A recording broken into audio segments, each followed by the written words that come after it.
Untuk membahas sektor infrastruktur, biasanya jelang pemilu ini ketika infrastruktur nantinya akan menjadi target pemerintah selanjutnya, biasanya sektor ini lalu terlihat bergairah begitu.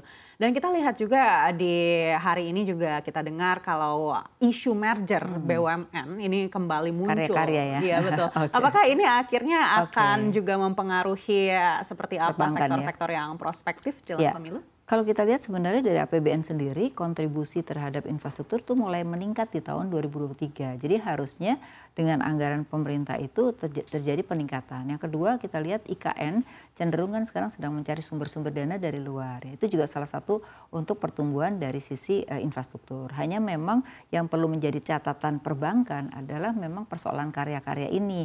Di mana kalau mereka di merger otomatis yang tadinya perusahaannya tidak bermasalah, jadi kena masalah karena induknya bermasalah gitu.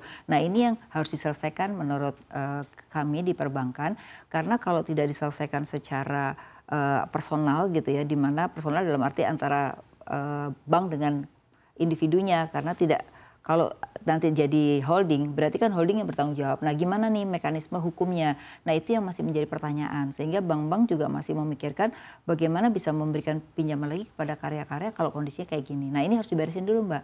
Kalau tidak nanti problemnya adalah pemerintah punya anggaran tapi bank tidak akan memberikan pinjaman gitu. Atau yang kedua caranya pemerintah benar-benar memberikan jaminan. Jadi kalau mereka nggak bisa bayar, pemerintah yang bayar. Nah salah satu yang dilakukan itu hanya Hutama Karya, tapi untuk karya yang lain itu tidak demikian. Makanya yang banyak pinjaman tuh di Hutama gitu. Nah, jadi mungkin mekanisme lain harus dipikirkan agar kredit perbankan tetap bisa tumbuh di sektor infrastruktur, terutama adalah karya-karya. Gitu. Baik, di perbankan juga ada rasio BMPK. Apakah ini juga nantinya akan terancam juga apabila ada merger BUMN karya? Iya, itu pasti ya, karena kalau dia menjadi satu kan itu otomatis akan menjadi satu BMPK. Nah ini yang mungkin perlu dipikirkan juga oleh OJK, bagaimana mengatasi hal ini, apakah nanti akan ada satu keleluasaan karena pemerintah concern kepada pembangunan infrastruktur.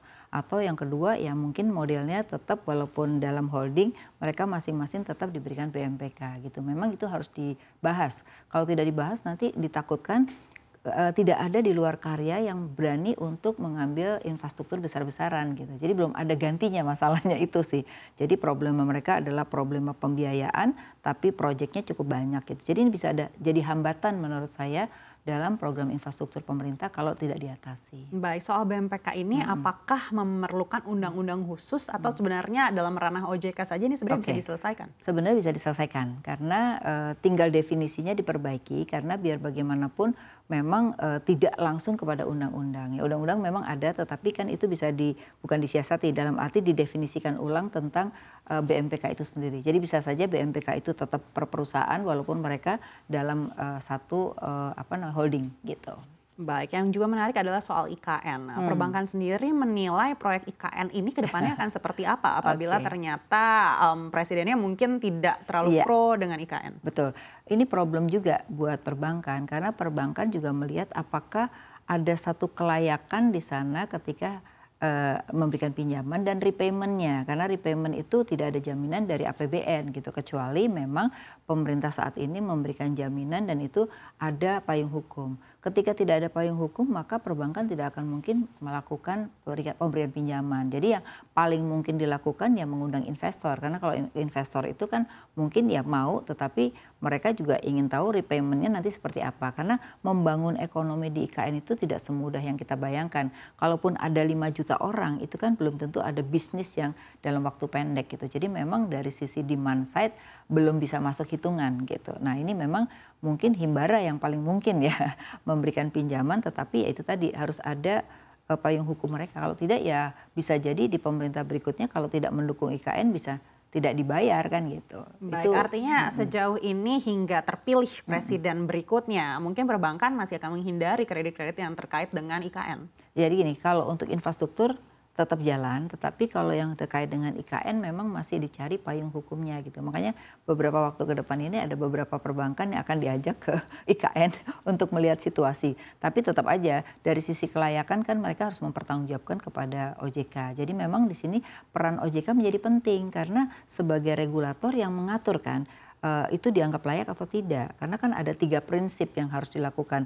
Punya repayment-nya bisa ya, terus kelayakan dari bisnisnya itu sendiri kan, itu harus menjadi salah satu yang harus dimasukkan di dalam appraisal perbankan. Nah kalau itu nggak masuk ya otomatis bank tidak akan berani gitu. Jadi di sini peran regulatif menjadi penting kalau arah kebijakan itu menuju kebijakan pemerintah gitu. Bagaimana dengan kebijakan hilirisasi? Seperti apa perbankan memandang kebijakan ini? Apakah juga masih menunggu hingga presiden baru terpilih? Menurut saya enggak. Kalau hilirisasi bank itu sudah menghitung apakah ada demand-nya enggak. Nah memang bank itu akan melihat apakah bisnis pengolahan terkait dengan tambang ya. Sekarang kan banyak kan hilirisasi kan di sektor tambang.